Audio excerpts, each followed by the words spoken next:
Hinaiwa. Minsan kasi mabubutas talaga siya, oh.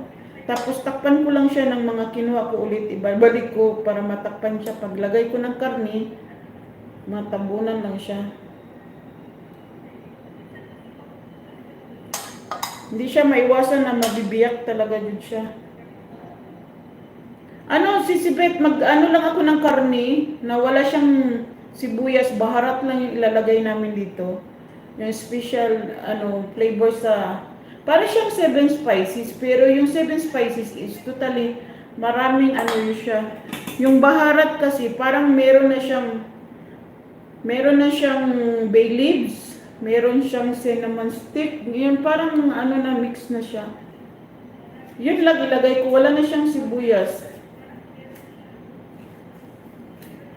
Tapos ipapasok ko lang siya dito. Tapos ipa-fry ko siya pagkatapos ipasok dito. Ipa-fry ko siya.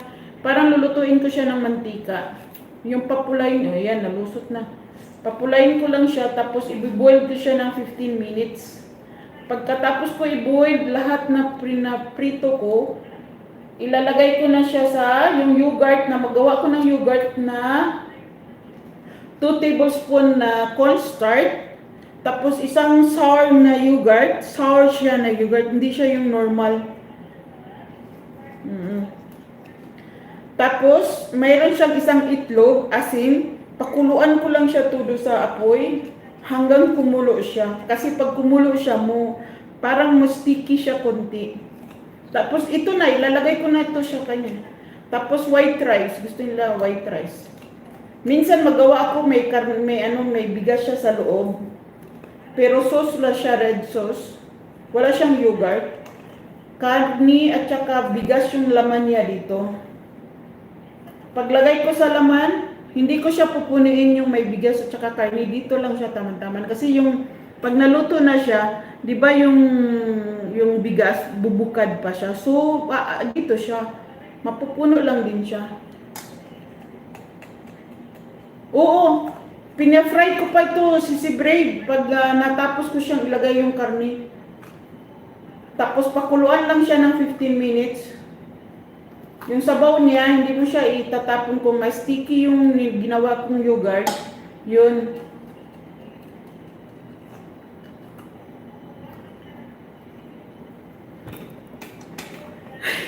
Sabi naman sisibrade is ako ang gumagawa ng luto namin. Ngayon nga nagchampurado ako. Tapos may tuyo kami na naiwan. Yun pinaris namin, tuyo, champurado. Di ba masarap? Sa Bisaya pa kasi masarap yung tuyo. Or ginamos. Yung bagoong. Bagoong ba tapos magchampurado ka. O tingnan mo, mabibiyak talaga siya. Pero minsan tinatakpan ko lang siya. Kasi yung karne, pag naluto naman siya, minsan nagbugol-bugol, di ba may na siya bubuo. Kaya tinatakpan ko lang siya yung niya sira. Para pag nilagyan ng karne, meron din siya, oh. Okay lang yun. Kaysa itapon mo. Iba din yung namin si Brave, may may amin kami talagang budget. Binibigyan kami ng ng budget. Kaya budget ka lang talaga. Kasi konti lang yung binigay, at least meron. Diba? Okay, sisibet, ingat sa paglilinis, huwag akyat masyado kasi yung tuhod. Ako nga, umakyat ako sisibet, nag-elevator ako kasi naglabada muna ako. Ang magkuha naman sa labada, magsampay yung kasama ko, trabaho din niya yan. Akong tagalunod, siya din taga-sampay. Tapos kung may time ako, mamalansya din ako. Kahapon, may time ako, naka-idlip ako. Katambay lang yung cellphone, namlansya ko sa mga bata kasi minsan sa mag-asawa din yun siya. Kaya tulong-tulong ra.